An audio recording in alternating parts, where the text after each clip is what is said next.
Dear Diary, this was a long week. Not for anything bad, but I felt by Tuesday that the week should be over. Not sure what that was all about, but I'm thankful because it means that time slowed down a little bit, and I loved that. We had some really great moments this week.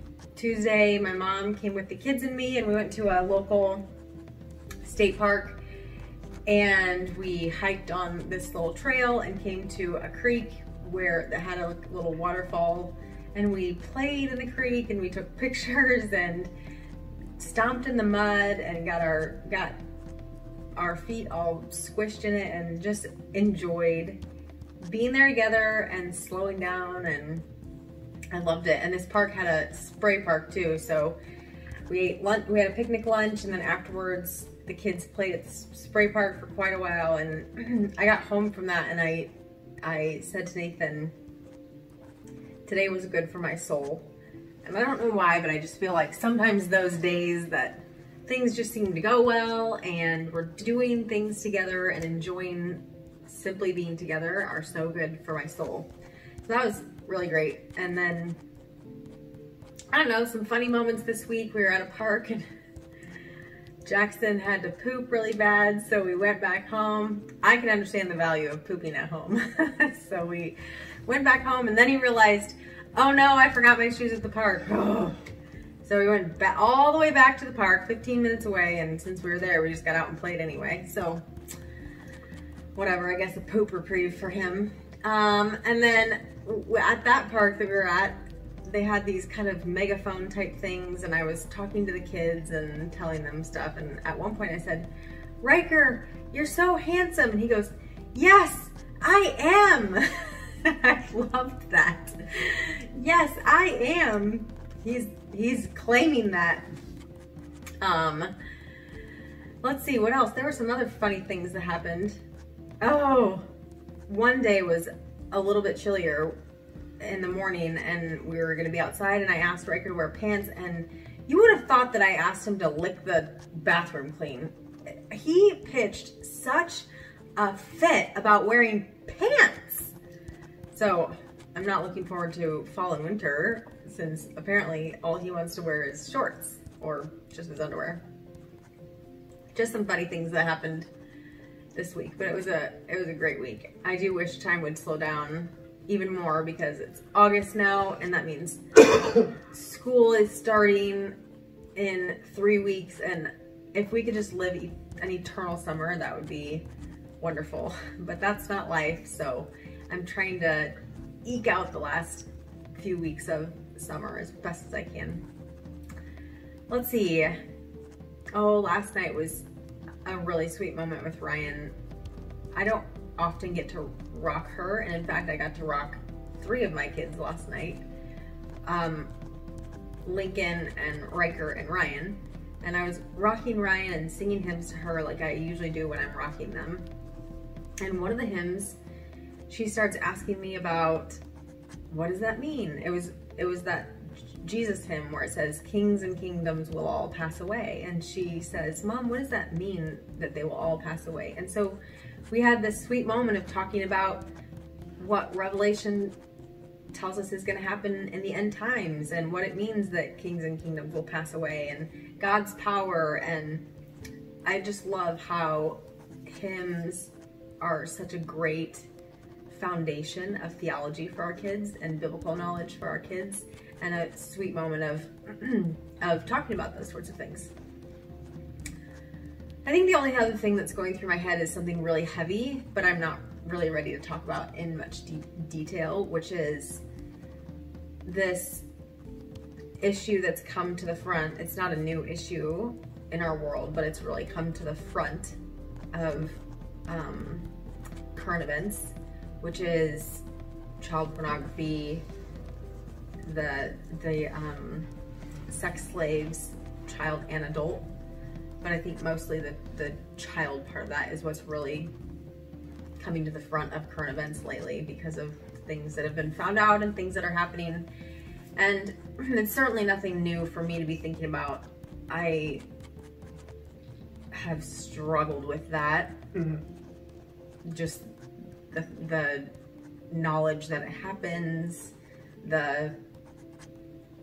all of that sort of thing for years. And in fact, there are times when I'm with my kids that I think there are kids this age that are being abused so horribly. And it breaks my heart, and I don't really know what to do other than pray, which is of course the best thing to do. But it's such a devastating issue, and it's also something I feel is so big. What does my voice matter, or what can I possibly do? And it's also really hard to talk about and think about because it's so atrocious. So I'm struggling with, what do I do?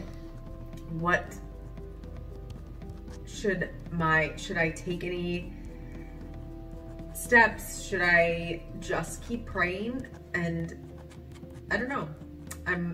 It's again not something I'm really ready to talk a lot about because it's really hard, but it's something that I know is important, and to say nothing or to choose to continue to not think about it and pretend it doesn't exist doesn't do any good. So I will keep praying about that as the Lord brings that to my mind.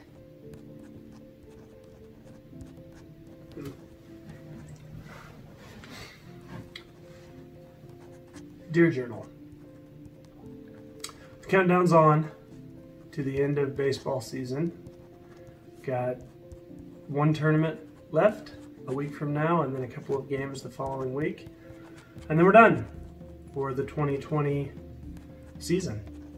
And it's been a lot of fun. I love coaching. I love watching Jackson grow as a baseball player. Excuse me. I love all the other kids on his team, and watching them all grow and develop has been really great. You know, one of the things I love about coaching is it really exposes weaknesses in me as a person. And while that might seem weird to love that about it, you know, so many things that are probably blind spots for me, coaching serves as a mirror for those things, really an amplifier for those things, because the things that maybe I'm not good at teaching, areas of the game I'm not good at teaching, or areas of what it means to be a young man that I'm not good at teaching, get amplified in 13 players that look up to me as a coach and for how they should be acting. So almost another year in the books on that.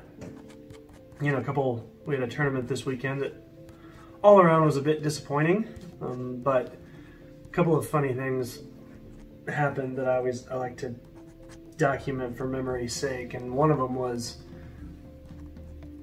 we have a young man on our team who's a great ball player, and he knows the game really well. And because he knows the game really well, he's trying to be an encourager of other people on his team, and he just needs to grow into it. And I don't even remember exactly the situation, but I remember we had a hitter hitting, and the hitter probably swung at a high pitch or a low pitch or whatever the case may be, as 9-year-olds are wont to do. And from the dugout, I hear this player go, "Okay, good swing. Don't ever do that again." And I had to go have a conversation with him about what does it mean to be an encourager, right? Because he's trying, right? He's right. We should not ever do that again. But, you know, there's something about teaching the finer points of how to be an encourager.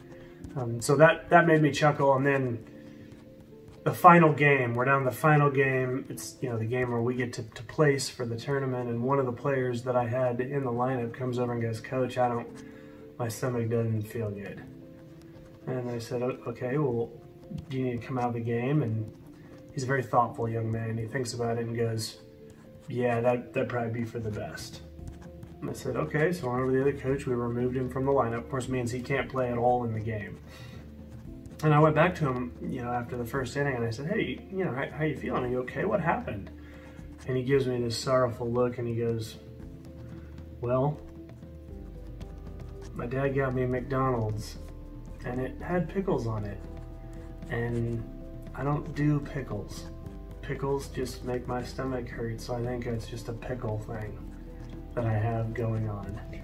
And we all laughed as coaches, just the kind of kid this young man is. Love having him around. He's hilarious.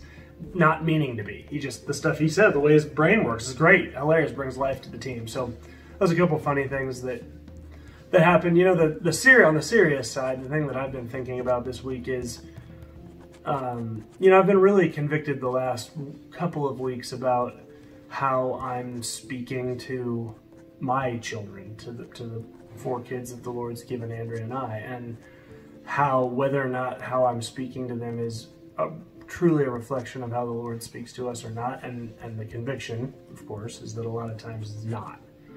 You know, as I can raise my voice at them or speak angrily at them more than I should, and of course then that's amplified because then they speak that way to each other when they get frustrated.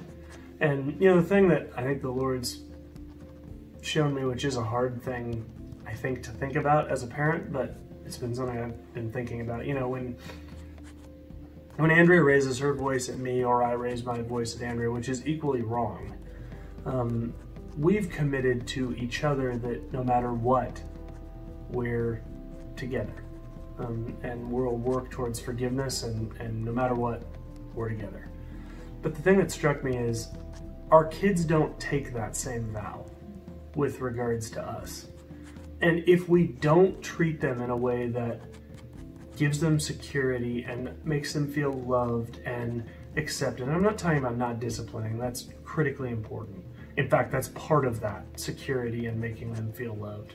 But if we don't do those things in a way that is loving and reflects the Lord, they don't have to always stick around.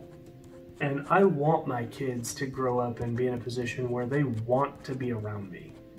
And so I feel convicted but blessed that the Lord is just giving me that reminder that my kids don't have to stick around, and I need to treat them in a way that makes them want to be around Andrea and I, even when they don't have to be. So that's what I've been thinking about this week.